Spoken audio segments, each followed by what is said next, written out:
First of all, I am proud to be an Indian because I am a true lover of my beloved motherland. সময়টা 1971 সাল।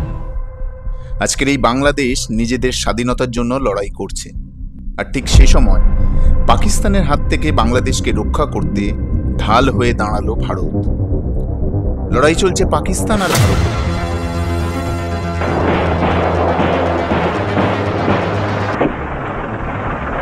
আর সেই যুদ্ধে PNS Gazi নামের পাকিস্তানের শক্তিশালী ডুবোজাহাজকে ধ্বংস করল ভারতীয় নৌবাহিনী। সেই নৌবাহিনীতে ছিলেন একজন ভারতীয় বাঙালি, নাম বিমল কুমার চন্দ্র। আজ যখন বাংলাদেশ ভারতকে ভুলে যায়, ঠিক তখন এই প্রাক্তন বাঙালি নৌসেনা একাই 100 তাদের সব ইতিহাস মনে করিয়ে দেওয়ার জন্য। আসুন, স্বাধীনতা দিবসের প্রাক্কালে ভারতীয় নৌবাহিনীর প্রাক্তন সেনা PNS গাজী ধ্বংসের সাক্ষী বিমল কুমার চন্দ্রের মুখ থেকে কিছু অজানা সত্য জেনে নিন।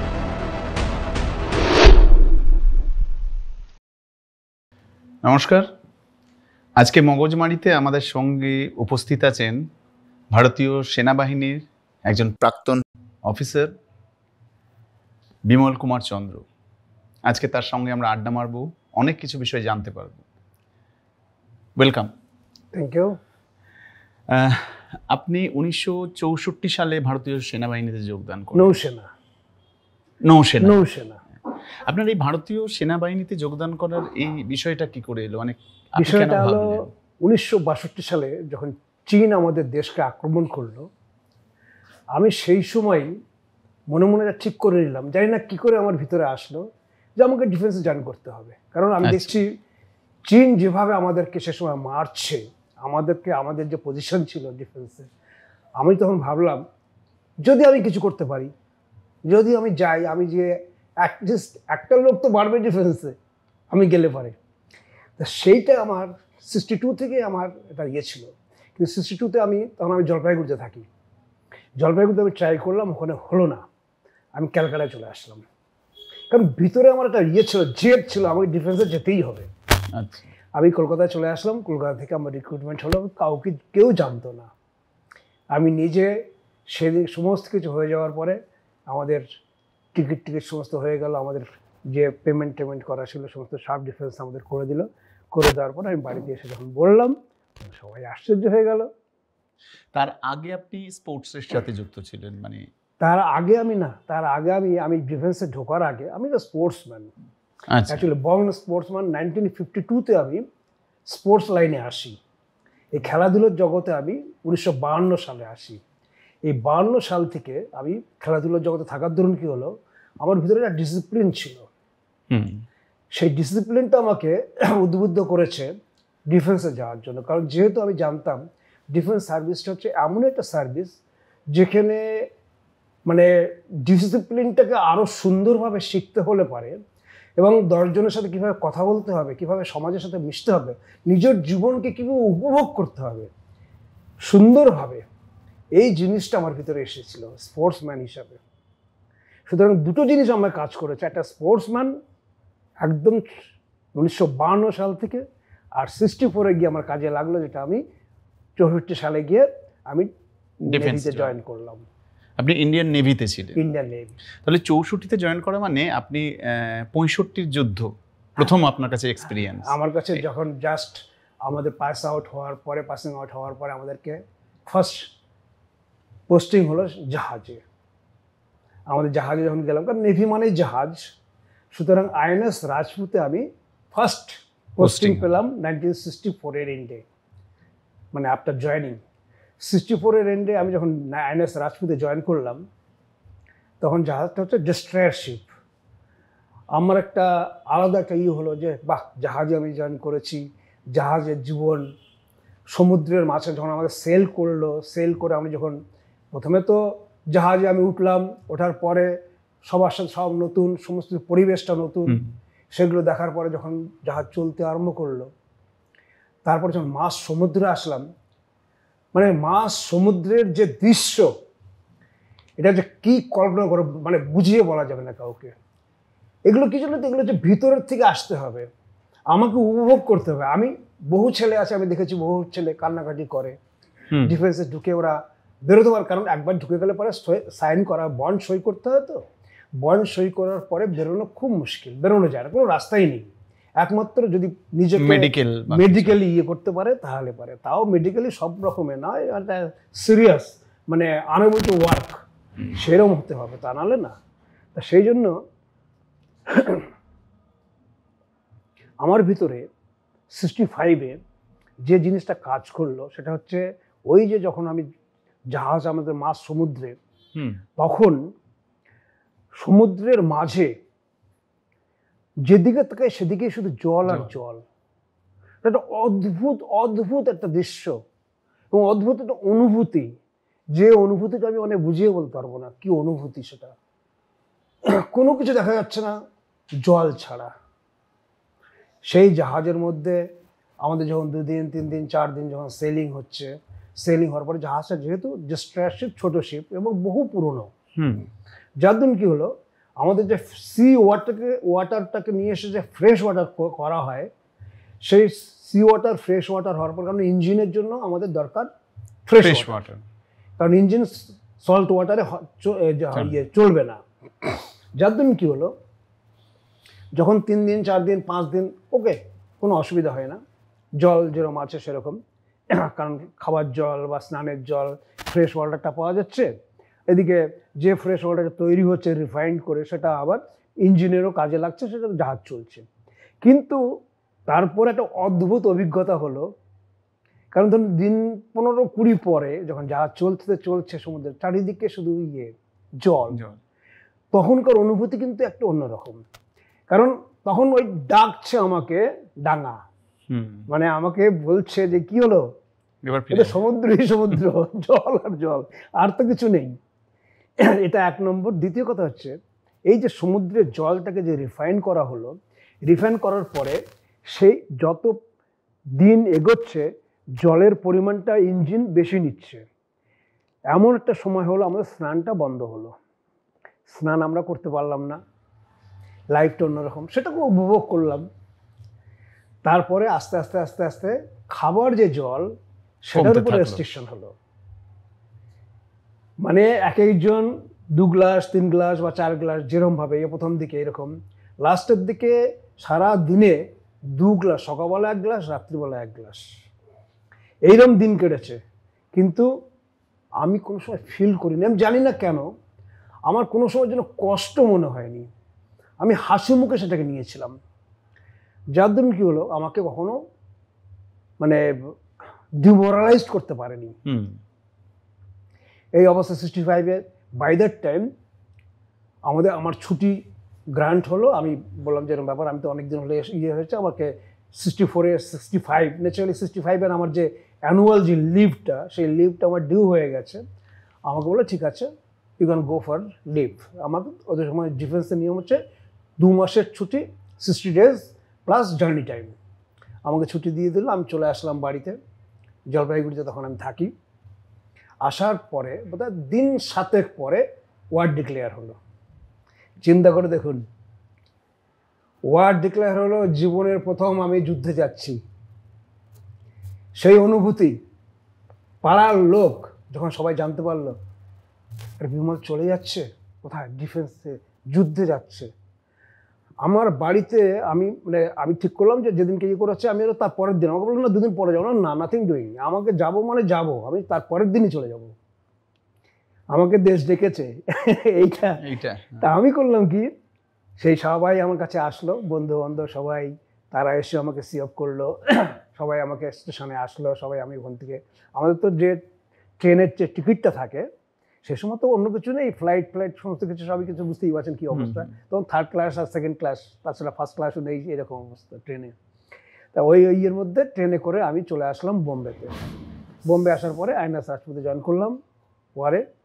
এই হলো আমার ওয়ারের ফার্স্ট ডে। আমি যখন জাহাজে পা দিলাম, আমি তখন বুঝতে পারলাম যে আমি কোথায় যাচ্ছি, এবার যুদ্ধের জন্য আমার এবার যুদ্ধের ডাক পড়েছে। এবং আমাদের জাহাজটা যেহেতু ডিস্ট্রয়ার শিপ, সবসময় ফ্রন্টে থাকে। আমি তখন ওয়েস্টার্ন সেক্টরে, লাহোর, কক্সবাজার, এই এলাকাগুলো এইসব এলাকাতে আমাদের তখন মহানদী বেরিয়ে আমরা যুদ্ধে ইয়েতে। তা সুতরাং ওই যে যুদ্ধের সামনে একদম ফ্রন্টে, এবং আমাদের জাহাজ থেকে আমরা যখন করাচি বর্ডারে যাচ্ছি বা লাহোরের ইয়েতে, তখন যে এই যে আমাদের জাহাজ থেকে যুদ্ধ হচ্ছে, ফায়ার করা হচ্ছে কামান, সেই কামানগুলো যখন ফায়ার করা হচ্ছে সেগুলো সমস্ত কল্পনা করা যায় না, মানে চোখের সামনে দেখছি। এবং আমি যেহেতু আমি ক্যাপ্টেন অফ দ্য মাউন্টেন, মানে আমার যে জাহাজের যারা তখন কি ছিল, তখন ছিল লোডিং হতো বাই হ্যান্ড, কোনো মেশিন ইনস্ট্রুমেন্ট ছিল না। একজন সে এরমভাবে কামান গোলাটা ধরতো, 106 পাউন্ড ওজন, এইভাবে হাতের উপর নিয়ে ডান হাতে বা যে লেফট হ্যান্ডের যে ওই যে মানে ব্যারেলের যে মুখ, সেই ব্যারেলের মুখের মধ্যে মাথাটা একটু ঢুকিয়ে দিল কোনোভাবে, দিয়ে ওখানে পুশ করতে হবে। এই পুশটা যদি ঠিক মতো না হয় তাহলে কিন্তু ওটা রিটার্ন করবে, ব্যাকফায়ার। সুতরাং এটা একটা বিরাট জিনিস, এর জন্য ট্রেনিং দেওয়া হয়, সমস্ত কিছু দেওয়া হয়। আমার ন্যাচারালি কি হচ্ছে, ও যখন করবে সাথে সাথে আমি যেহেতু ক্যাপ্টেন অফ দ্য মাউন্টেন, আমি তখন আমাকে ইমিডিয়েটলি ব্রিজটা ক্লোজ করতে হবে। মানে আমার যদি ব্রিজ ক্লোজ করতে, মানে সবই তো ম্যানুয়াল, কোনো ইলেকট্রিক্যাল কোনো কিছুই নেই, ম্যানুয়ালি ক্লোজ করতে হবে আমাকে। সেই মুহূর্তের মধ্যে যদি আমি বন্ধ না করতে পারি তাহলে ওটা রিটার্ন করবে। সুতরাং সমস্ত জিনিসটার মধ্যে একটা অদ্ভুত জিনিস, এটা কোঅর্ডিনেশন ছিল, কোঅর্ডিনেশনটা। এবং ওই জিনিসগুলো আগে যেমন, এখন কি হচ্ছে, এখন বেল্টে উঠে আসে কামানের গোলা, তখন গোলা হাতে করে নিয়ে আসতে হতো, নিচে গোলা যে আর্মারমেন্ট, যেটা আলমারি থেকে হাতে করে নিয়ে আসতে হতো, লাইন দিয়ে সবাই হাতে করে নিয়ে আসছে আর লাইন দিয়ে সবাই ঢুকাচ্ছে। মানে ওই দৃশ্য এখন মানে এখনকার ছেলেরা যারা ডিফেন্সে আছে ভাইয়া কল্পনা করতে পারে, চিন্তাই করা যায় না সেই দৃশ্য, সমস্ত কিছু ম্যানুয়াল। ওই যে যুদ্ধ হলো, যুদ্ধে আমাদের ফায়ারিং হলো, হলো যুদ্ধের ডিক্লারেশন হলো, আস্তে আস্তে আস্তে আস্তে পরে যুদ্ধ শেষ হলো, তারপর আমরা ফিরে আসলাম। ওই যে যুদ্ধের অনুভূতি, যে সময়টা ছিলাম যুদ্ধে একদম, সেই সময় যে দিনটা আমার কেটেছে মানে অকল্পনীয়। কারণ জীবনের প্রথম অভিজ্ঞতা যুদ্ধ তো আমরা ইতিহাসে পড়েছি, মোগল সম্রাট এসছে, আওরঙ্গজেব এসছে, ও এসে আমাদের দেশ দখল করেছে, যুদ্ধে সমস্ত লোককে মেরে ফেলেছে, এসব জিনিসগুলো সমস্ত ইতিহাসে পড়েছিলাম। সেগুলো সামনে, চোখের সামনে দেখছি, তার যে অনুভূতি, মানে আমি নিয়েছিলাম খুব সুন্দরভাবে। আমার জীবনটা খুবই সুন্দরভাবে আমি নিয়েছিলাম। আমি সব জিনিসটাকেই, আমি যেহেতু স্পোর্টসম্যান, আমি স্পোর্টিংলি সব জিনিসকে নিয়েছি, যার জন্য আমার কোনোদিন কোনো কষ্ট হয়নি, অসুবিধা হয়নি। তো এরপরে এলো ৭১-এর যুদ্ধ। আচ্ছা, 65-এর পরে, তারপরে হলো বাংলাদেশ। না, 65-এর পরে মাঝখানে একটা ঘটনা আছে আমার, সেটা হচ্ছে 1966-এ আমি তখন মানে কোচিনে পোস্টিং। আচ্ছা, এই কেরালার কোচিনে পোস্টিং। ওখান থেকে হঠাৎ একদিনকে বলা হলো যে যারা বাঙালি, আমাদের কলকাতায় একটা টাগ তৈরি হচ্ছে, টাগটা তৈরি মোটামুটি হয়ে গেছে, ওটাকে কোচিন থেকে ক্যালকাটা থেকে কোচিনে নিয়ে আসতে হবে বাই সি। ন্যাচারালি কি হচ্ছে, বললো বাঙালি যারা আছে তারা হলে পরে সুবিধা হয়, কারণ এই যে পরে ল্যাঙ্গুয়েজে কোনো প্রবলেম হবে না, হবে না। তাই বললো ঠিক আছে, ভালোই হবে, আমি বাড়ি থেকে কাজ করতে পারবো। আর ডিফেন্সে থেকে বাড়িতে থেকে ডিফেন্সের কাজ করা, এটা একটা অদ্ভুত একটা সেই হিসাবে আমি চলে আসলাম। আসার পরে আমাদের টাইমে, যেহেতু আমি শর্টই বলবো, সে আমাদের জাহাজ যেদিনকে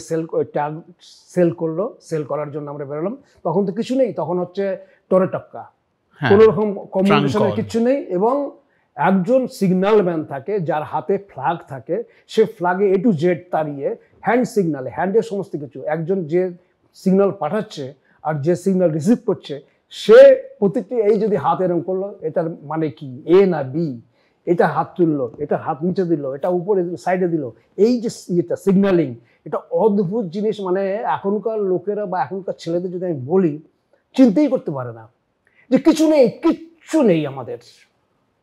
ওই টক্কা করে এই করে, আর না হলে পরে হ্যান্ড সিগন্যাল। আর জাহাজের মধ্যে তো সম্ভব না, জাহাজের সম্পূর্ণ পুরো জিনিসটা চলে হ্যান্ড সিগন্যাল।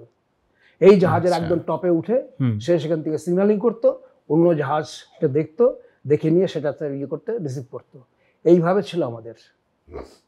সুতরাং সেই যুদ্ধের সময় যেটা হলো, তারপরে কি হলো, ন্যাচারালি আমরা টাগ নিয়ে বেরোচ্ছি, টোয়িং শিপ বলে, যেটা টাগ বলে, টোয়িং শিপ, টো করে বড় বড় হ্যাঁ, জাহাজকে টেনে নিয়ে যাওয়ার জন্য। এবার জাহাজটা তৈরি হয়েছে, গান দিয়েছে, আমরা সেভাবে ওখান থেকে বেরোলাম। বেরিয়ে যাওয়ার পরে আমাদের বলা হলো ঠিক আছে তোমাদের ছোট শিপ, তোমাদের কোনো রকম কিছু নেই, মানে কম্পাস টম্পাস কিচ্ছু নেই, আমরা যাবো কি করে? আমাদের মোটামুটি একটা ছোট্ট একটা জাইরো কম্পাস আছে ছোট্ট, সেটা দেখে আমরা মোটামুটি কোন দিকে যাচ্ছি, নর্থ সাউথ ইস্ট ওয়েস্ট কোন দিকে যাচ্ছি সেটা কোনোভাবে ডিটেক্ট করা যায়, কিন্তু কোথায় তার আগে কি আছে না আছে কিচ্ছু জানা যায় না। আমাদের বলা হলো তোমরা এখান থেকে বেরিয়ে যাও, তোমাদের তো রুটটা ঠিকই আছে, আমরা বড় জাহাজ তোমাকে গাইড করবে, সে পরে যাচ্ছে। এইবার কি হলো, যখন আমরা বেরিয়ে গেছি ঘন্টা 2-3 পরে হঠাৎ সাইক্লোন, সাংঘাতিক সাইক্লোন। 1966-এ সাইক্লোন যেটা হয়েছিল ভারতবর্ষে বোধহয় এরকম সাইক্লোন কোনোদিন হয়নি। মানে মাদ্রাসে যেসব জাহাজ ছিল মাদ্রাস পোর্টে, সেই জাহাজগুলো সমস্ত ডাঙায় উঠে গেছিল। সেই জাহাজে আমরা চিন্তা করুন, একটা ছোট্ট একটা টাগ, মানে একটা নৌকো বলা যায়, বে অফ বেঙ্গলে ফেস করছি কি না সাইক্লোন ফেস করছি।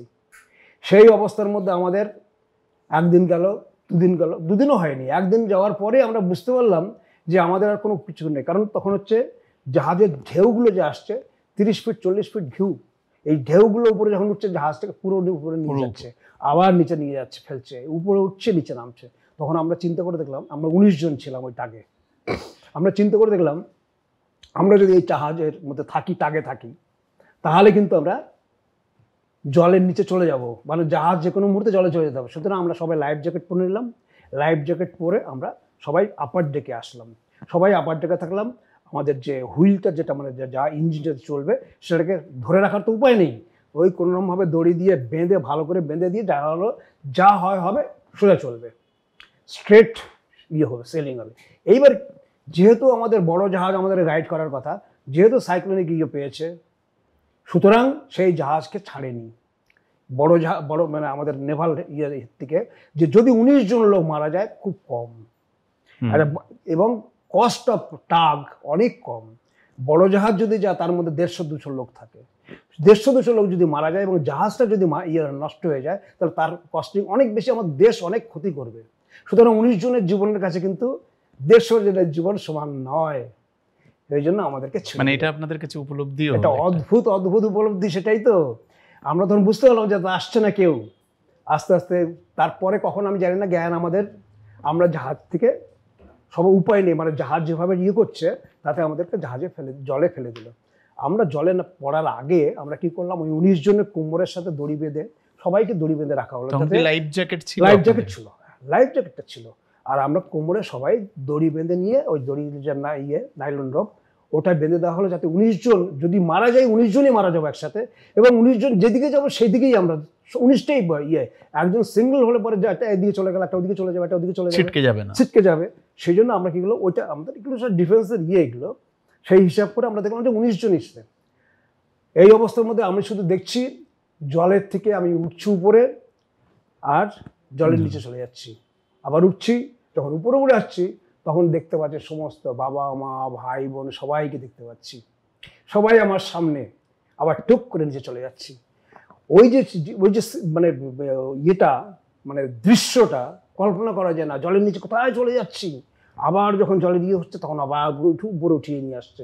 এই অবস্থা চলতে চলতে কিচ্ছু জানি না, যখন জ্ঞান ফিরল আমি তখন দেখি আমি কলকাতা, তখন হয়নি, এই আলিপুরের হয়নি, আমরা তখন রেস গ্রাউন্ডের উল্টো দিকে পুরোনো যে ছিল সেই মিলিটারি হসপিটাল, ওই মিলিটারি হসপিটালে আমার তখন চোখ খুলে আমি দেখি, তাকিয়ে দেখলাম সিলিং দেখা যাচ্ছে। তাহলে কি হলো, এবং দেখলাম আমার হাত পা সব বাঁধা, মানে আমার সমস্ত শরীর চামড়াগুলো গলে গেছে, সমস্ত পুরো সমুদ্রের জলে, নোনা জল তো সমস্ত ফাটিয়ে দিয়েছে, ফেটে সমস্ত হয়ে আছে আমার, যাতে আমি হাত দিয়ে কোনোভাবে কোনো জায়গায় টাচ না করতে পারি, ওই জন্য দুটো হাতকে সাইড করে একদম করে বাঁধা, পা দুটো বাঁধা। আমি জিজ্ঞেস করলাম আমি কোথায়, বললো তুমি হসপিটালে। হসপিটালে কি করে আসলাম কিছু আমার খেয়াল নেই কিছু। তখন আমাকে বললো যে এরকম ব্যাপারে এই হয়েছিল। আমরা 4 দিন ওয়েট করেছি, বড় জাহাজ 4 দিন ওয়েট করে যখন দেখেছে তখন হেলিকপ্টার পাঠিয়েছে, হেলিকপ্টার আমাদের ট্রেস করতে পারেনি। তখন জাহাজের যে ক্যাপ্টেন ছিল উনি বললেন না, আই উইল টেক রিস্ক, আমি যাব, 19টা লোকের জীবন তো বাঁচাতে পারি, চেষ্টা করে দেখবো কি আছে। ওরা সেই জাহাজ আমাদেরকে গিয়ে ওখান থেকে ওরা রেস্কিউ করে, হেলিকপ্টারকে বলে, হেলিকপ্টার ওই কি বলে হুক নিচে ফেলে আমাদেরকে ডেড বডি তুলে নিয়ে আসে, মানে সব তো বাঁধা একসাথে, এই ডেড বডি তুলে নিয়ে এসে জাহাজের উপর রাখে, জাস্ট ডেড বডি। তারপরে জাহাজ যখন আমাদের জাহাজে রাখে তখন ওখানে তো ডাক্তার সবাই আসে, সব আছে, ওরা দেখে নিয়ে দেখলো না সবারই প্রাণ আছে, কেউ মারা যায়নি। এটা তো অদ্ভুত। এবং আমাকে একটা জিনিস দেখালো, আমাকে একটা পাশে একটা বাকেট দেখালো, বললো যে এর মধ্যে ইউরিন। আমি বললাম যে কিসের? বললো ইউরিন। বলে কিরকম? কেন? বললো আপনার পেটের ভিতরে যখন ওয়াটার ঢুকেছিল গিয়ে ইউরিনটা ব্লক করে দিয়েছিল, ব্লক করে দিলে ইউরিনটা জমে গেছে পেটের মধ্যে, ওই যে সল্ট ওয়াটার ঢুকেছে, ওই ইউরিনটা বের করেছে জন্য আপনার জীবনে কোনো ক্ষতি হবে না, ক্ষতি হয়নি। বহু ছেলের চোখ নষ্ট হয়ে গেছে, কান নষ্ট হয়ে গেছে, পা নষ্ট হয়ে গেছে। আর একটা জিনিস ছিল, 5 দিন একটানা ঝড় হয়েছিল জন্য কোনো হাঙর বা কিছুতে আমাদের সামুদ্রিক জীব আমাদের হাত পাগুলো কেটে নেয়নি।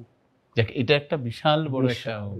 এরপরেই 71-এর যুদ্ধ, যেটা আপনার কাছে একটা অন্য রকমের এক্সপেরিয়েন্স, এটা সম্পর্কে বলুন আপনি।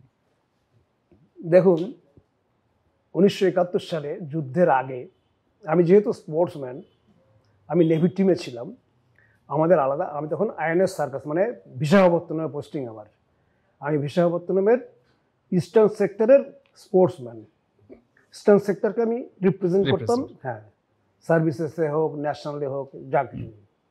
তো সুতরাং আমাদেরকে যুদ্ধ যখন মোটামুটি একটা আন্দাজ পাওয়া যাচ্ছে যে আমাদের হয়তো যেতে হবে, আমাদের ভারতবর্ষ থেকে 30 জন সিলেক্ট করে যারা আর্মি, নেভি, এয়ারফোর্স 3 জায়গায় যুদ্ধ করতে পারবে, তাদেরকে সেভাবে ট্রেনিং দেওয়া হয়, প্রচণ্ড হার্ড ট্রেনিং, কল্পনা করা যায় না।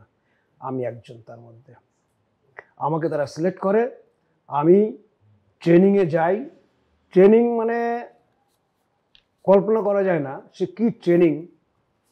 কোথা থেকে আমার তখন মানে 4তলা 5তলা বিল্ডিংয়ে রোপ ক্লাইম্ব করে উঠে যেতে হবে, পাহাড়ের উপরে, পাহাড় এপার থেকে ওপারে ডিঙিয়ে যেতে হবে, পাহাড়ের উপরে উঠে হাঁটছি তো হাঁটছি, দৌড়াচ্ছি তো দৌড়াচ্ছি। ড্রেস, পুরো ড্রেস, আমাদের নেভাল হচ্ছে 8-9 রকমের ড্রেস আছে।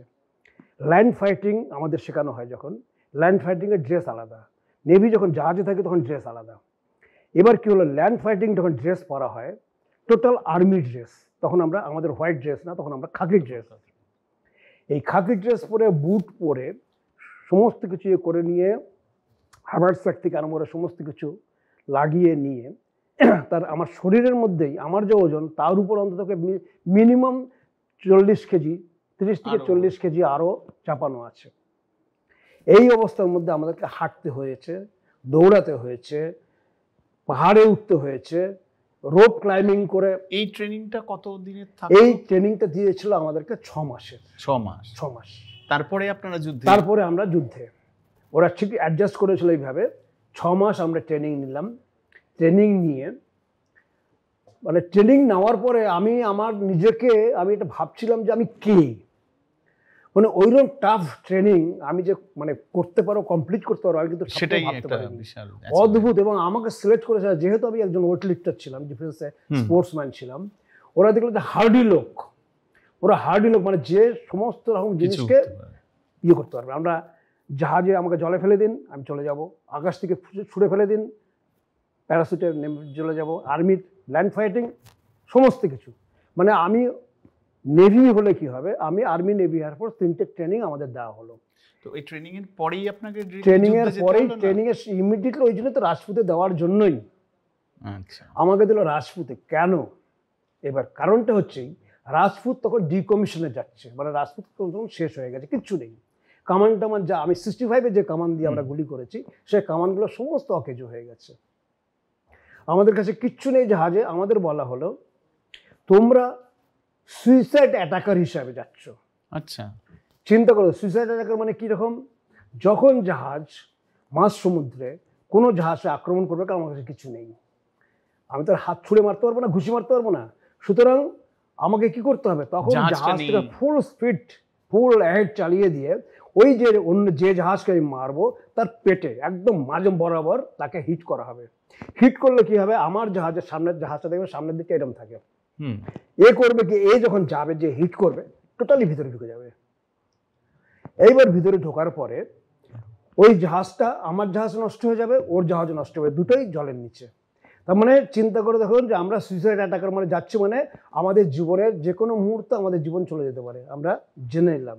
আমাদের শুধু একটা জিনিস বলা হলো, তোমরা সবাই চিঠি লিখে দাও তোমাদের যে রিলেটিভ মানে নেক্সট অফ কিন মানে বাবা মা বা যে যার যেরকম আছে সবাইকে চিঠি লিখে দিয়ে যাও যে তোমরা এই কারণে এই এই যুদ্ধে যাচ্ছ, এবং সেই চিঠিটা তোমরা তোমাদের বন্ধু যারা ডাঙ্গাতে আসে মানে যে বেস্ট সার্ভিস করছে তাদের কাছে দিয়ে যাও। যদি তুমি না ফিরে আসো তাহলে অ্যাটলিস্ট তোমার বাবা মা তারা জানতে পারবে যে কী কারণে তুমি মারা গেছো বা কী হয়েছে, তোমার জীবনটা যে তুমি উৎসর্গ করেছো দেশের জন্য, সেই জিনিসটা তারা আমার ইন রাইটিং আমার কাছ থেকে পাবে। এটা করে দিয়ে গেল। চিন্তা করে দেখুন আমাদের মানসিক অবস্থাটা তখন, যে আমি যাচ্ছি, আমি জানি মৃত্যুর মুখে যে কোনো মুহূর্তে যে কোনো সময় যে কোনো কিছু হতে পারে, সেই জিনিস জেনে আমরা এগিয়েছি। আমাদের বলা হলো এই জাহাজটার নাম হচ্ছে আইএনএস বিক্রান্ত। কেন এবার বলছি, আমাদের জাহাজের নামটা পাল্টে দেওয়া হলো, মানে অফিসিয়ালি সমস্ত কিছু করেসপন্ডেন্স যা কিছু হবে, মেসেজ যা কিছু পাঠানো হবে আইএনএস বিক্রান্ত নামে। কারণ হচ্ছেই আমরা ইন্টেলিজেন্স রিপোর্ট পেলাম যে পাকিস্তানের একটা সাবমেরিন আছে যার নাম পিএনএস গাজী, সেই জাহাজটাকে আমি 65-এ পেয়েছিলাম।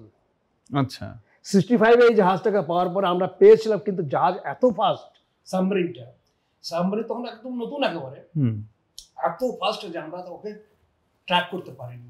তার মানে এই আইএনএস রাজপুতকে করে দেওয়া হলো আইএনএস বিক্রান্ত। এটা কেন, কি কারণ? এইবার বলি কারণ হচ্ছে আমরা ইন্টেলিজেন্স রিপোর্ট পেলাম যে পাকিস্তানের যে সাবমেরিন প্রচণ্ড সফিস্টিকেটেড সাবমেরিন এবং প্রচণ্ড পাওয়ারফুল, মানে ভারতবর্ষতে নেই, পাকিস্তানেও নেই, এই একটাই ইউএস দিয়েছিল, ইউনাইটেড স্টেটস অফ আমেরিকা 64-এ দিয়েছিল লিজে 5 বছরের জন্য।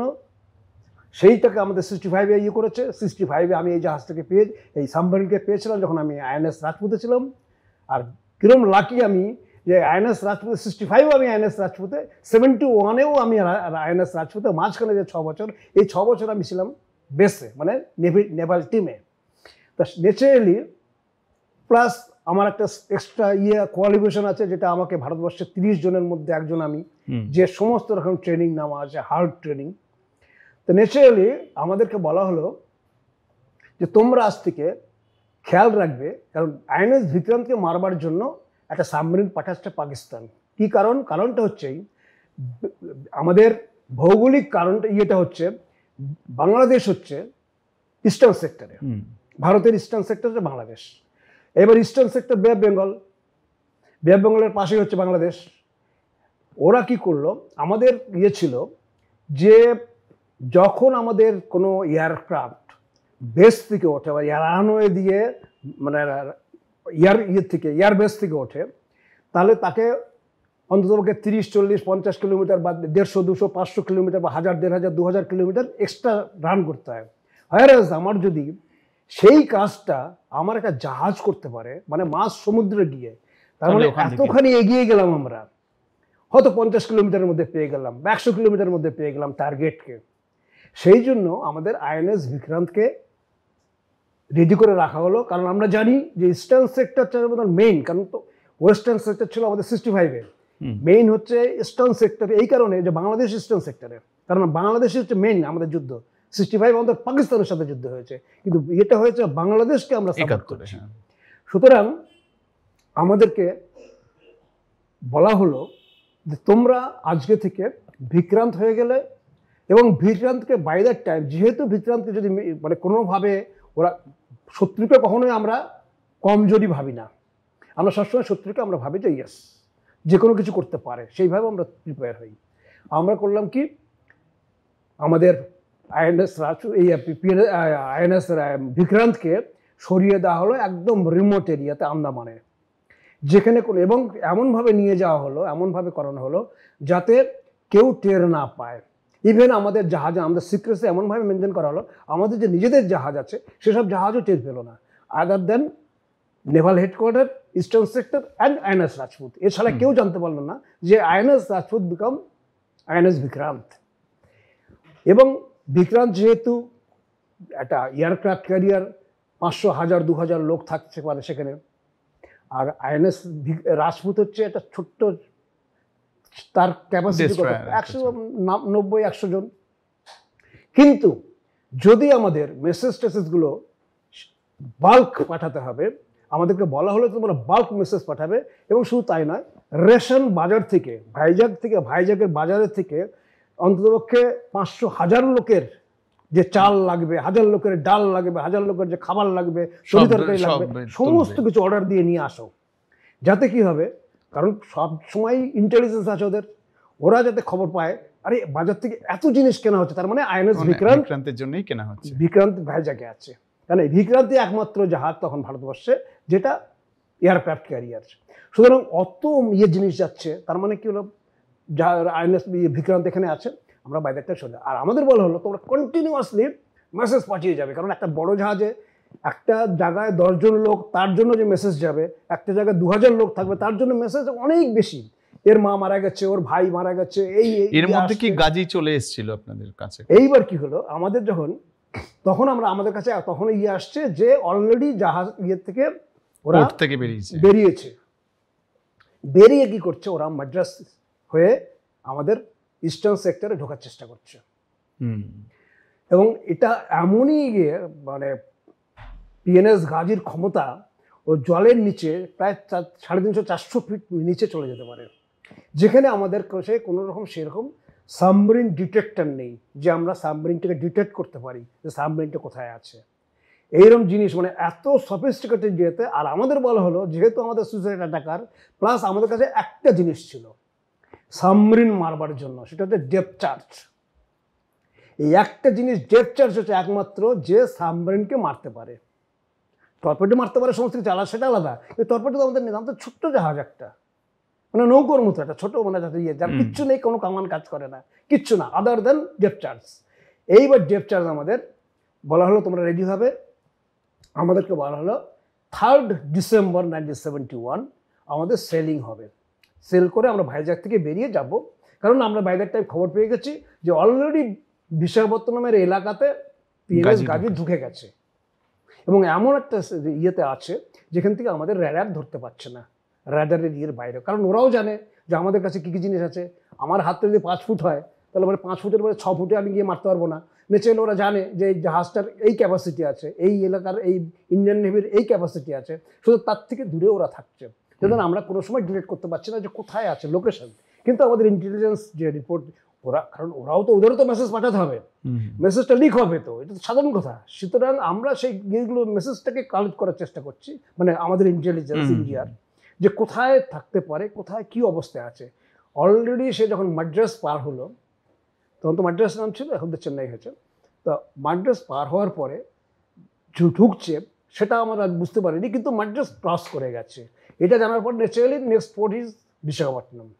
আমাদের কাছে আছে, আমরা সেইভাবে ঠিক করা হলো 3rd ডিসেম্বর রাত্রিবেলায়, মানে 4th 2টোর সময়, 3rd ডিসেম্বর নাইটে সেল করে বেরিয়ে গিয়ে রাত 2টোর পরে আমরা যাতে চ্যানেলটা ক্রস করতে পারি। আচ্ছা এইটা এখানে একটা বলা দরকার, বিশাখাপত্তনম চ্যানেলটা একটা ন্যারো চ্যানেল, মানে ওয়ান ওয়ে যাকে বলে। কারণ সেকেন্ড ওয়ার্ল্ড ওয়ারের সময় একটা জাহাজ ওখানে ডুবে যায়, সেই জাহাজটাকে তোলা হয়নি একটা সেফটির জন্য। কারণ সেফটিটা হচ্ছে এই যে একটা জাহাজ ঢুকবে তো আর একটা বেরোতে পারবে না, যতক্ষণ মতো ভিতরে চলে না যাবে, ওয়ান ওয়ে ট্রাফিক হয়ে গেল। এটা আমাদের একটা বিরাট সেফটি, সিকিউরিটির দিক দিয়ে। প্লাস হচ্ছে কি, এমন এমার্জেন্সি আমরা 2টো জাহাজ বের করতে পারবো না, এটা ওর ইয়ে আছে। সব দিকে মানে প্লাস অ্যান্ড মাইনাস সবসময় থাকবে সব কিছুতে। তা আমাদের ঠিক করা হলো যে আমরা যাতে চ্যানেলটা আমাদের যেভাবে হোক ওটা ক্রস করতে হবে, এমনভাবে ক্রস করে আমরা 2টোর সময়, মানে 2টোর মধ্যে যাতে আমরা বে অফ বেঙ্গলে পৌঁছাতে পারি ভাইজাগ থেকে বেরিয়ে। By that time Indira Gandhi, Mrs Indira গান্ধীর, আমাদের প্রাইম মিনিস্টারের ভাষণ ছিল সেদিনকে, 3rd ডিসেম্বর নাইট। তা আমরা, আমাদের বলা হলো ঠিক আছে, আমরা ভাষণটা শুনে নিয়ে ওয়ার সম্বন্ধে কী ডিক্লেয়ার করে কী হবে, আমাদেরও কারণ কী হবে, কারণ এরপরে আমরা জানি না তো আমরা ফিরে আসবো কি আসবো না। সুতরাং আমাদের যেটা মনের ইয়ে যে ঠিক আছে প্রাইম মিনিস্টার বলছে, প্রাইম মিনিস্টার ভাষণটা আমরা শুনে তারপরে বেরোবো। এই করতে করতে হঠাৎ আমাদের, মানে আমাদের ক্যাপ্টেন যে ছিল, ওর কাছে একটা মেসেজ আসে যে আমার যতদূর মনে হচ্ছে যে ভাইজা ইয়েতে কি বলে সাবমেরিন অলরেডি বিশাখাপত্তনম এলাকাতে ঢুকে গেছে। শুধু তাই নয়, আইএনএস বিক্রান্তকে মারবার জন্য সমস্ত দিক দিয়ে রেডি। কারণ হচ্ছে ওদের একটা বিরাট ক্ষমতা ছিল মাইন্ড সেট করা, যেটা অন্য কোনো সাবমেরিনের ইয়েটা নেই, যেটা ইয়েতে পিএনএস গাজীর ছিল।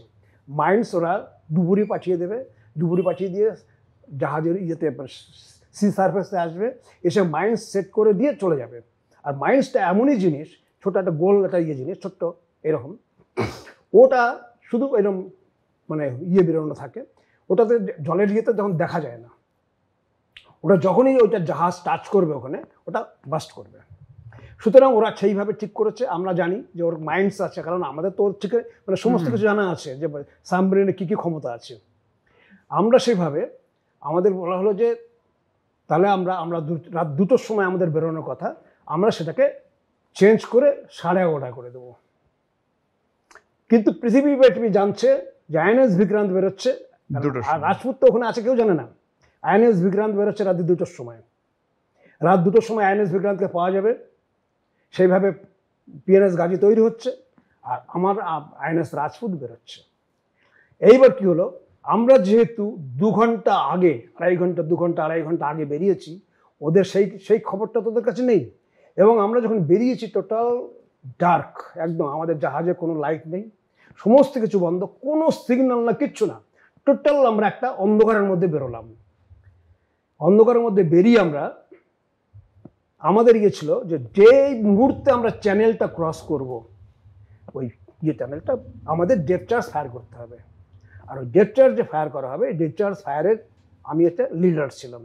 আমার আন্ডারে 7 জন ছেলে ছিল, 7-8 জন, ভুলে যাচ্ছি এখন 7-8 জন। তারা আমাদের টিমটাকে, আমার উপর দায়িত্ব ছিল এই ডেপথ চার্জ ফায়ারিংটা ঠিক মতো যাতে হয়। সুতরাং একটা বিরাট দায়িত্ব যুদ্ধের সময়। এবং ডেপথ চার্জটা সবসময় নর্মালি জাহাজের পিছনে থাকে, ফায়ার করে ওটা যখন জলের নিচে চলে যাবে প্রায় 30 থেকে 40 ফুট নিচে গিয়ে ওটা বাস্ট করে। আর বাস্ট করার পরে অন্ততপক্ষে 1 কিলোমিটার এরিয়া নিয়ে ওটা স্প্লিন্টারগুলো ছড়িয়ে যায়। সুতরাং আমাদের যখন জাহাজটা আমরা বের করলাম, আমাদের তখন ফুল স্পিডে জাহাজ ছেড়ে দেওয়া হলো, আমরা ফায়ার করবার জন্য বেরিয়েছি। এইবার কি হলো, ওরা তো জানে রাত 2টোর সময়, ওরা তো জানে না যে আইএনএস রাজপুত বেরোচ্ছে। ওদের ডাইভার্স মাইন্ডস নিয়ে বেরিয়ে এসছে। যে জিনিসটা আজ পর্যন্ত ভারতবর্ষে কেউ ক্লিয়ার করলো না, আমি করব, আমি করছি, আমি আজকে বলছি, আমি সেই লোক যে লোকের হাত দিয়ে এই পিএনএস গাজী ডুবেছিল, ভারতবর্ষে কেউ আজ পর্যন্ত বলেনি। সবাই যে যার মতো বলে যাচ্ছে, এটা বলে যাচ্ছে, ওটা বলে যাচ্ছে, সেটা বলে যাচ্ছে। আমি একমাত্র লোক যে আমার টিমের যারা ছিল তারা প্র্যাকটিক্যালি যে জিনিসটা করেছে সেটা আমি ভারতবর্ষের কাছে জানাতে চাই। কারণ আজ পর্যন্ত নেভাল হেডকোয়ার্টার পর্যন্ত জানে না যে সেই জাহাজটা কিভাবে ডুবেছিল, পিএনএস গাজীকে কিভাবে ডুবানো হয়েছিল। সবাই যার যার মুখের থেকে শোনে, সবাই যারা ডাঙায় আছে, যারা বেস্ট সার্ভিস করছে, তারা কি জানবে, তারা যেটুকু জানছে, যেভাবে করছে, নিজের মতো সব তৈরি করছে। এইবার কি হলো, যখন আমাদেরকে বলা হলো যে তোমরা যেই মুহূর্তে চ্যানেল ক্রস করবে তোমরা ফায়ার করবে, ডেপথ ফায়ার করতে যাবে। আর ওরা কি করলো, ওরা জানে যে রাত 2টোর সময় বেরোবে না, চলে সাফিসিয়েন্ট টাইম আছে, ওরা ওদের জাহাজ থেকে মাইন্ড সেটিং করার জন্য ডাইভার্স পাঠালো। এইবার ডাইভার্সরা এসে যেই মুহূর্তে ওরা ওই আমাদের চ্যানেলের মোটামুটি কাছাকাছি এসে যাচ্ছে, ওরা তখন এসছে, ওরা জানে নিশ্চিন্ত, জাহাজ বেরোচ্ছে না, কেউই বেরোচ্ছে না, আমরা একদম সম্পূর্ণভাবে সেফ। এবং শুধু তাই নয়, পিএনএস গাজী যে জায়গায় বসে আছে সে জায়গায় করতে হবে না। এখন কি হলো, এই যে পিএনএস গাজী যেহেতু অনেক নিচে ছিল বহুদিন ধরে, ওর একটা দরকার, একটা এয়ার দরকার, ফ্রেশ এয়ার। সেজন্য কি করলো, ওরা ওই টাইম, ওরা জানে প্রচুর টাইম আছে, জাহাজকে উপরে তুলে নিয়ে আসলো। নিচে পেরিস্কোপিক গিয়ে, মানে পেরিস্কোপ থাকে যেটা পুরো দেখা যায়, জাহাজটা নিচে থাকছে, অনেকটাই নিচে, কিন্তু উপর থেকে ওই সমস্ত জিনিসটাকে পেরিস্কোপে গিয়ে দিয়ে দেখে নিচ্ছে। কিন্তু দেখবে কি, টোটাল তো তখন ব্ল্যাক আউট। ইভেন আইএনএস রাজপুতের তো কোনো খবরই নেই, কিন্তু একটা জাহাজ মানে নেই, মানে আলো নেই, কিচ্ছু না, একদম টোটাল ডার্ক। সুতরাং আইএনএস রাজপুতকে দেখতে পাচ্ছে না। ওরা পেরিস্কোপ দিয়ে যা দেখেছে সেইভাবে এবং সাবমেরিনকে মাইন্ডস দিয়ে পাঠিয়ে দিয়েছে। এইবার আমরা ডেপথ চার্জ যেই ফায়ার করেছি, এটা হচ্ছে আসল তথ্য যেটা আমি বলতে চাই, যে সেই দিনকে যে ডেপথ চার্জ ফায়ার হয়েছিল আমার টিমের দ্বারা, সেই ডেপথ চার্জ হিট করেছে মাইন্ডসে। সেই মাইন্সের যে অরিজিনাল যে কানেকশন সেটা ছিল সাবমেরিনে। কারণ সাবমেরিনের মধ্যে না তাহলে সাবমেরিন থেকে তো ওটা অন করা, ওর থেকে তো বাস্ট হবে, ওর মধ্যে যখন হিট করবে তখন সাবমেরিন থেকে আসবে, ন্যাচারালি কানেকশনটা তো সাবমেরিনে। এইবার যে মুহূর্তে ওরা তো ভাবতে পারেনি যে রাজপুত বেরিয়ে আসবে এবং ডেকট্রাস ফায়ার করবে। আমরা যেই ফায়ার করেছি, মাইন্সগুলো হিট করেছে, মাইন্সগুলো বাস্ট করেছে, একটা মাইন্সের পর দুটো মাইন্স পরে যে যত মাইন্স নিয়ে ওরা বেরিয়ে এসেছিল সমস্ত মাইন্স বাস্ট করে পরপর বাস্ট করেছে। যত ডাইভার যারা ডুবুরিরা এসেছিল ডুবুরিরা মারা গেছে।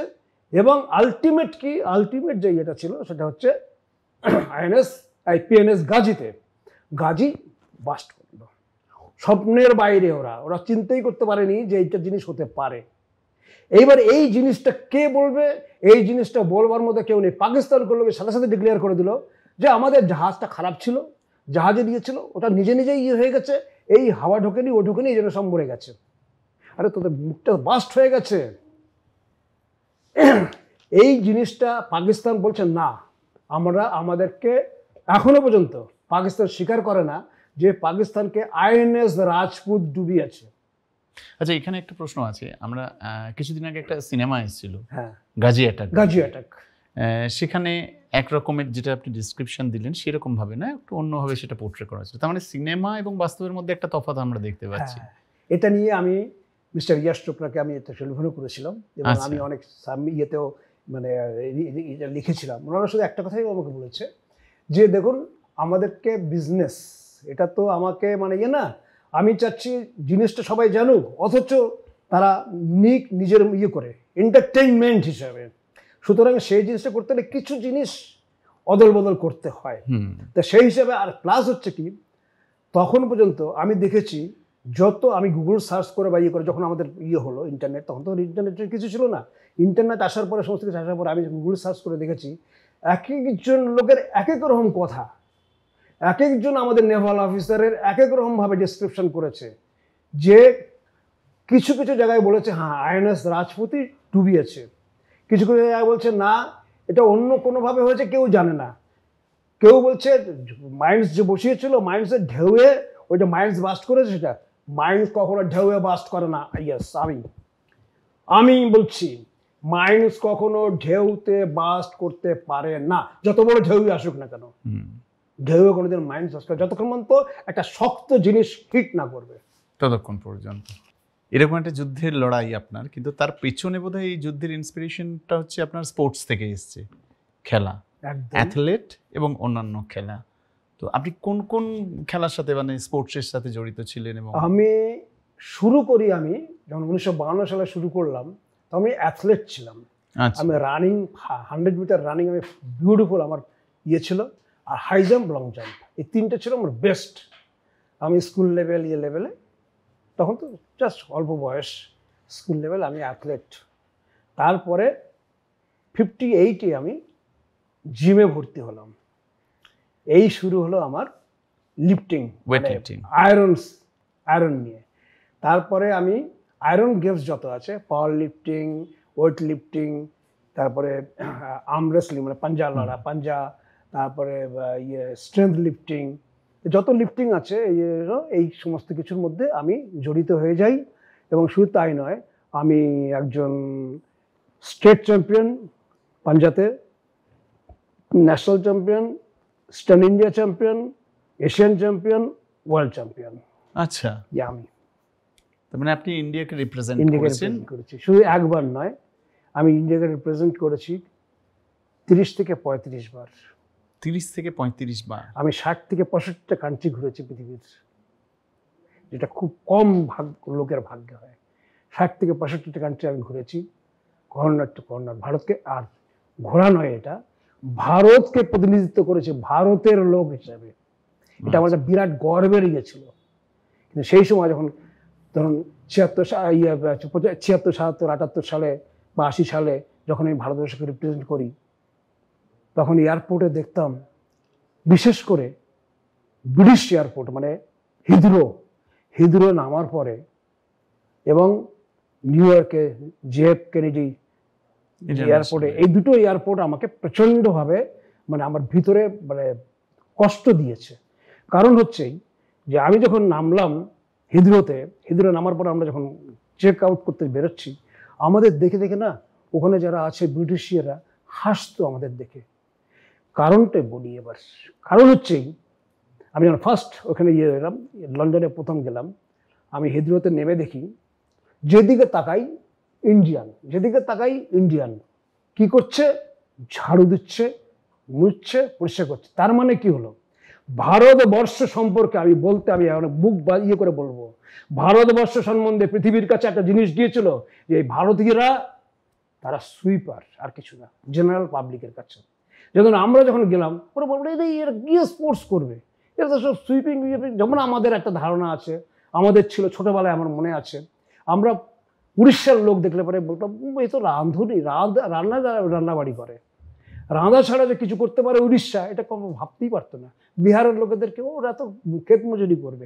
সুতরাং ওই যে সময়টা, এই যে অদ্ভুত জিনিসটা, এটা আমি দেখেছি, আমেরিকাতেও দেখেছি এবং লন্ডনে দেখেছি, আর কোথাও না। পৃথিবীর এত দেশ ঘুরেছি আমি, এই একটু দুটি জায়গাতে আমি পেয়েছি। তবে হ্যাঁ, প্রথম দিকে, তারপরে যখন এই 85-90 পরে যখন আমি ভারতবর্ষকে রিপ্রেজেন্ট করে এইসব দেশে আবার গেছি, আমেরিকাতেও গেছি, লন্ডনেও গেছি, বহুবার গেছি, তখন কিন্তু পরিবর্তন পুরো।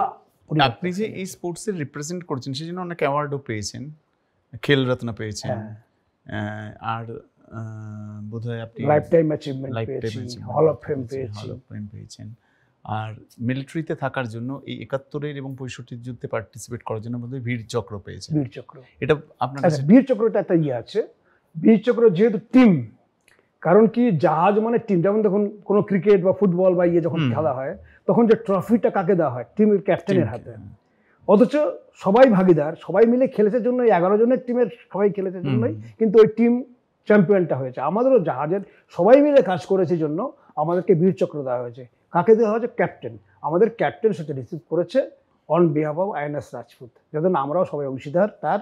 এবং এটা গুগল সার্চ করে দেখবেন, ওখানে পরিষ্কার বলা আছে INS রাজপুতে সেই সময় 1971 যুদ্ধে যারা ছিল INS রাজপুতে, সবাই এর অংশীদার।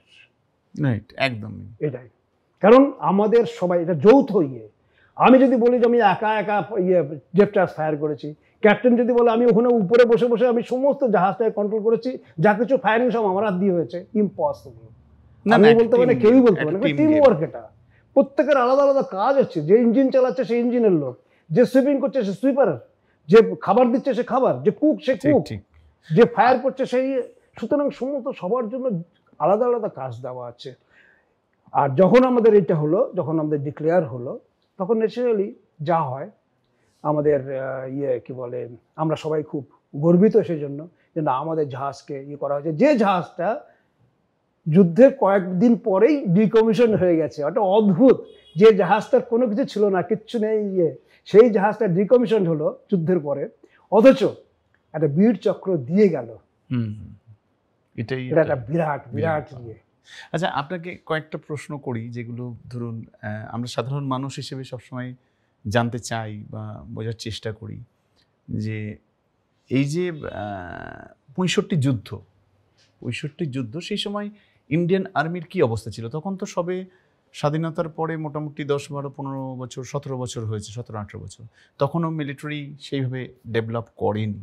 সেই সময় পলিটিক্যাল সিনারিও কিছু আলাদা ছিল। সেই সময় কি ইন্ডিয়ান মিলিটারি এরকম জায়গায় ছিল যে চায়না এবং পাকিস্তানকে তারা ডিফিট করতে পারত এরকম?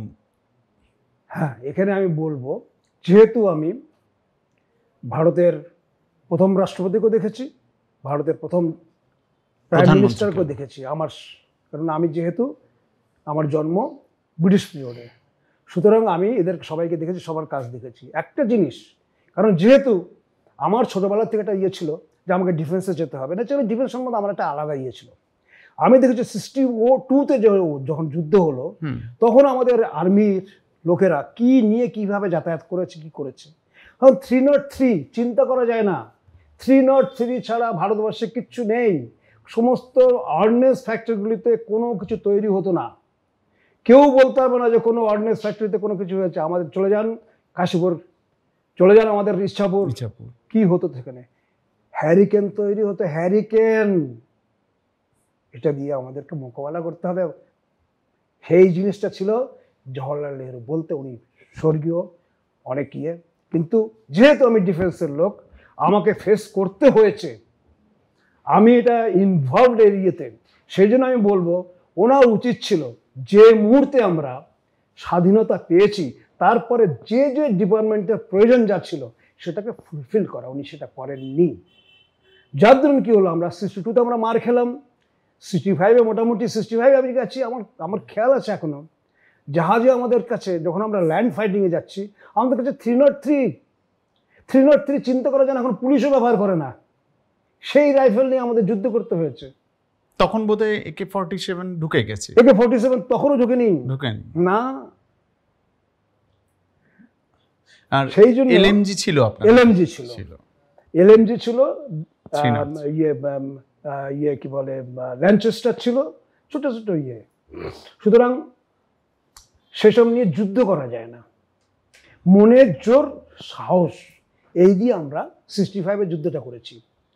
তারপরে আমাদের পণ্ডিত জওহরলাল নেহরু মারা যাওয়ার পরে লাল বাহাদুর শাস্ত্রী যখন আসলেন, তখন লাল বাহাদুর শাস্ত্রীর মাঝখানে একটু ঢুকে গিয়েছিলেন আমাদের গুলজারিলাল নন্দা, তারপরে আসলেন লাল বাহাদুর শাস্ত্রী। লাল বাহাদুর শাস্ত্রী আমি কাজ করে ওনার যেটা দেখেছি, কারণ যেহেতু আমি তখন ডিফেন্সে পুরো ফুল অ্যাক্টিভ একেবারে, সুতরাং লাল বাহাদুর শাস্ত্রীকে আমি অন্য চোখে দেখেছি, এটা কল্পনা করা যায় না। কারণ আমি তো 4 জন প্রাইম মিনিস্টারকে আমার ওইটুকু সার্ভিসের মধ্যে, span of service only 10 years ডিফেন্সে, তার মধ্যে আমি 4 জন প্রাইম মিনিস্টারকে দেখেছি। সুতরাং তাদের যে অ্যাক্টিভিটিস সেগুলোকে আমি চাক্ষুষ করেছি, কারণ আমার এন্ড সার্ভিস শেষ হওয়া পর্যন্ত ইন্দিরা গান্ধী লাস্ট।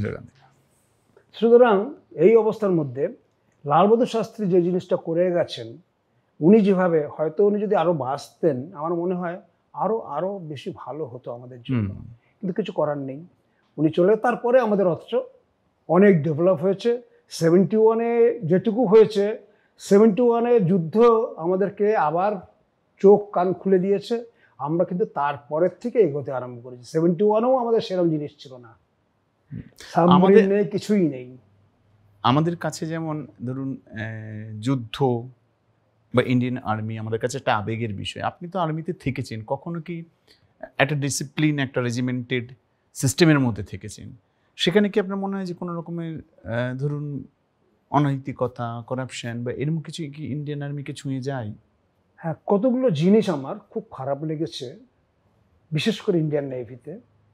সেটা হচ্ছেই যেহেতু কোনো গার্জিয়ান থাকে না, মানে যেটুকু সময় আমাদের ডিউটি সেই সময় আমরা আন্ডার সামওয়ান, আমাদের যে উপরে যে আছে তার আন্ডারে আমরা কাজ করছি সেটা, কিন্তু তারপরে আমাদের লাইফটা টোটালি একদম আলাদা। তখন সে যেভাবে তার জীবনটাকে এনজয় করতে চায়, সমস্ত রাস্তা খোলা। 1 নম্বর হচ্ছে ড্রিঙ্কস, যেটা আমি যেদিনকে গেছি, আমি এটা জোর দিয়ে বলবো, যেদিনকে আমি নেভিতে জয়েন করেছি আমি দেখেছি, যখন আমি জাহাজে উঠছি রাত্রিবেলা, সেদিনকে জাহাজ যখন রাত্রি ফিরছে, জাহাজ থেকে যখন নামছি তখন দেখছি একজন ড্রিঙ্ক করা অবস্থা রাস্তায় পড়ে আছে। আমি সেদিনকে প্রতিজ্ঞা করেছিলাম আমি জীবনে কোনোদিন ড্রিঙ্ক করবো না। আমার ভিতরে একটা জোর এসেছিল যে এই যদি হয় তাহলে সেই জিনিস আমি কোনোদিন টাচ করবো না, আমি কোনোদিন জীবনে আমি ড্রিঙ্ক করিনি। এবং শুধু তাই নয়, আমি আর একটা জিনিস দেখেছি আমার খুব খারাপ লেগেছে, আমি জানি না সবাই খুব ভালোবাসে, সবাই খুব ইয়ে করে, এনজয় করে, কি আমাদের ওখানে একটা জুয়া খেলা হয় ডিফেন্সে। আমি আজকে পরিষ্কার বলছি, এই জুয়া খেলাটা কত বড় ক্ষতিকারক আমি নিজে জানি। কারণ হচ্ছে 1 তারিখে যখন মাইনে হতো আমাদের, মাইনে হওয়ার পরে 2 তারিখে আমি দেখেছি বহু ছেলে, যেহেতু আমি এসব জিনিস খেলতাম না, আমি এটা আলাদাভাবে থাকতাম, আমি যা মাইনে পেতাম অর্ধেকটা নিয়ে গিয়ে সবচেয়ে আগে আমি ব্যাংকে জমা করতাম, অর্ধেকটা আমার বাড়িতে পাঠাতাম, কারণ যেহেতু ওখানে আমার কোনো খরচ নেই, সব ডিফেন্স।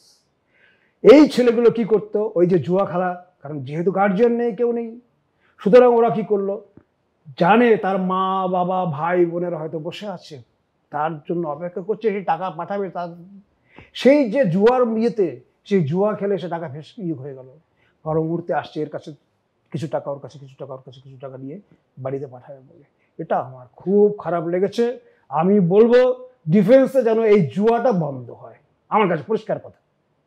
এখন এটা বোধহয়- প্রচন্ড ক্ষতিকারক সমস্ত ছেলের জন্য। হ্যাঁ, অ্যামিউজমেন্টের অন্য অনেক রাস্তা আছে, পয়সা দিয়ে খেলে একটা অ্যামিউজমেন্ট করতে হবে, আমি এটার মধ্যে নেই। না, এখন বোধহয় অনেক ইমপ্রুভ হয়েছে, এখন তো এখনো আছে। ইন্ডিয়ান আর্মি, হ্যাঁ হয়তো কিছুটা আছে, কিন্তু কিছুটা, হ্যাঁ, তাহলেও হ্যাঁ, অনেক ইমপ্রুভ, কিছুটা কারণ আছে। এখন চেতনা মানে অনেকটা হ্যাঁ, বেশি অনেক বেড়েছে। বেশি হয়ে গেছে। তারপরে হ্যাঁ, এখন যেমন অনলাইনে পেমেন্ট হয়ে যায়, online এ এইগুলো হয়ে যায়, সমস্ত কিছু জায়গা মানে থেকে হ্যাঁ, বোধহয় এখন অনেকটা আছে। মানে পরিবর্তন ইন্ডিয়ান হয়েছে। আর্মি এই হ্যাঁ। গত হয়তো 70 বছরে ধীরে ধীরে নিজেকে এই। অনেক ইমপ্রুভ করেছে, যার ফলে একটা পাওয়ারফুল আর্মি এখন বিশ্বে একদম, একদম। 3rd বা 5th র্যাঙ্কে আছে। তো সেইখানে পৌঁছানোটাও একটা গর্বের এই। ব্যাপার, যেটা ইন্ডিয়ান আর্মি করতে পেরেছে। আমি যেহেতু এসব জিনিস করতাম, আমাকে সবাই আউটডেটেড বলতো। ও তুমি আমাকে বলতো তুমি তো দাদু। আপনি- যে কোনোদিন জুয়া খেললো না, যে কোনোদিন মদ খেলো না ডিফেন্সে কাজ করে, আর বিশেষ করে নেভিতে যেখানে ভাতের সাথে জল খায় না, ড্রিঙ্ক করে, হ্যাঁ, বলতে খুব খারাপ লাগছে। আপনি কিন্তু তো নেভির ভালো দিকটা আছে, খারাপ দিকও আছে, দুটোই আছে। ন্যাচারালি ভালোটা নিতে পারলে ভালো, খারাপটা নিতে পারলে আরো। হ্যাঁ, যেটা আপনি একটু আগে বলছিলেন যে আমি মনে করি যে প্রত্যেকটা মানুষই, ভারতবর্ষের প্রত্যেকটা যারা অল্প বয়সী ছেলে আছে, মেয়ে আছে, কিছুটা সময় তাদেরকে ডিফেন্সে কাটানো উচিত, হ্যাঁ, যাতে এটা আমার তারা প্রথমে যখন আমি জানি না, আমার তখন জাস্ট 17-18 বছর বয়স, আমার ভিতরে কেমন করে এসেছিল, আমাদের যখন পাসিং আউট হয় আমাদের জিজ্ঞাসা করা হয়েছিল যে তোমার কি ইয়ে আছে, তুমি যে নেভিতে এই যে ট্রেনিং নিলে, সমস্ত কিছু নেওয়ার পরে তোমার কি কি ইয়ে দিতে চাও তুমি নেক্সট জেনারেশনকে যারা বাইরে অপেক্ষা করছে। আমি একটা কথাই বলেছিলাম, যত এবলড ইয়ে আছে, মানে ইয়ং বয়েজ আছে, সবাইকে ডিফেন্সে 5 বছরের কম্পালসারি ট্রেনিং দেওয়া দরকার। কারণ প্রথম কথা হচ্ছে 5 বছর কিচ্ছু না, একটা মানুষের গ্র্যাজুয়েশন কমপ্লিট করে ইয়ে করে 5 বছর সময় চলে যায় চাকরি খুঁজতে। সেই সময়টা সে ডিসিপ্লিনড হয়, সে যখন বেরিয়ে আসবে 5 বছর পরে, সে যে কীভাবে বেরিয়ে আসবে, কি তার জীবনে হবে কল্পনা করতে পারবে না, কারণ যতক্ষণ তার ডিফেন্সে না যাচ্ছে, কারণ ওখান থেকে তার জীবনটা তৈরি করে দেবে, যেটা আমার হয়েছে। ঠিক। আচ্ছা, একটা প্রশ্ন, আপনি দেশকে ভালোবাসেন, দেশকে ভালোবাসি ডিফেন্সে গেছেন, ডিফেন্সকে ভালোবাসার বাইরে নিশ্চয়ই দেশ ভালোবাসাটাই বড় ছিল। দেশপ্রেমটাকে আপনি কিভাবে দেখেন, কি ভাষায় বলেন, আপনার কাছে কি সেটা? দেখুন, এটা হচ্ছে প্রথম কথাটা হচ্ছে যে ভিতর থেকে আসতে হবে। এটা একটা এমনই জিনিস, দেশপ্রেমটা কেউ কাউকে চাপিয়ে দিতে পারে না। কোনো ভারতবর্ষের এমন কোনো লোক নেই যে লোকের উপরে চাপানো যায় না। এটা আসবে কি হলো, এনভায়রনমেন্ট, পরিবেশ, পরিস্থিতি। আমি যখন দেখব যে আমার এলাকার মধ্যে বেশি লোক তারা ডিফেন্স চাকরি করছে, তারা আসছে, যখন ছুটিতে আসছে, তারা ডিসিপ্লিন লাইফ লিড করছে, এটা ভালো মেসেজ যাবে। সুতরাং এই জিনিসটা আসবে কোথা থেকে? আসবে তার ভিতর থেকে। এই জিনিসটা কোনো চাপিয়ে দেওয়া যায় না। দেশপ্রেমটা এমনই জিনিস। শুধু তাই নয়, ডিফেন্সে গিয়ে যে দেশপ্রেম হচ্ছে তা না। বহু লোক আছে যারা আমাদের স্বাধীনতার যুদ্ধ করেছে, তারা কোন ডিফেন্সে ছিল? কেউ না, তারা তো দেশকে ইয়ে করেছে। কারণ কি, তাদের ভিতরে একটা দেশপ্রেম, মানে দেশকে ভালোবাসি, যে দেশে আমি থাকি। ব্রিটিশরা আমাদের দেশকে শাসন করছে, আমরা ব্রিটিশের হাত থেকে বেরিয়ে আসব, যেটা আমি ছোটোবেলায় দেখেছি। বেরিয়ে আসার জন্য আমরা যুদ্ধ করেছি। তার জন্য শুধু ডিফেন্স নয়, সিভিল যারা আছে, সিভিলের লোকেরাও, তারাও কিন্তু স্বাধীনতা সংগ্রামী হিসাবে করেছে, যেটা বাংলাদেশও করেছে। বাংলাদেশের যে মুক্তিযোদ্ধা, তারাও কিন্তু একই জিনিস করেছে। কারণ বাংলাদেশে তখন কেউ ছিল না, তখন তো আর্মি, নেভি, এয়ারফোর্স কিছুই নেই বাংলাদেশে। বাংলাদেশে তখন পাকিস্তান থেকে, জাস্ট পাকিস্তান থেকে বাংলাদেশ হয়েছে। বাংলাদেশ। থ্যাংক ইউ, আপনাকে অনেক ধন্যবাদ। আপনার কাছ থেকে অনেক কিছু আরো আমরা আরো জানতে আরো পারলাম। প্রচুর আছে, যেটা আমি সেটা আমরা আবার পরে 2-3 দিনও শেষ হবে না। আলোচনা করব। বিমলবাবু, আপনাকে অসংখ্য ধন্যবাদ। Thank you. আপনি মগজমারিতে এসেছেন এবং আপনার মূল্যবান সময়টা দিয়েছেন, তার জন্য আমরা খুব খুব আনন্দিত। Thank you.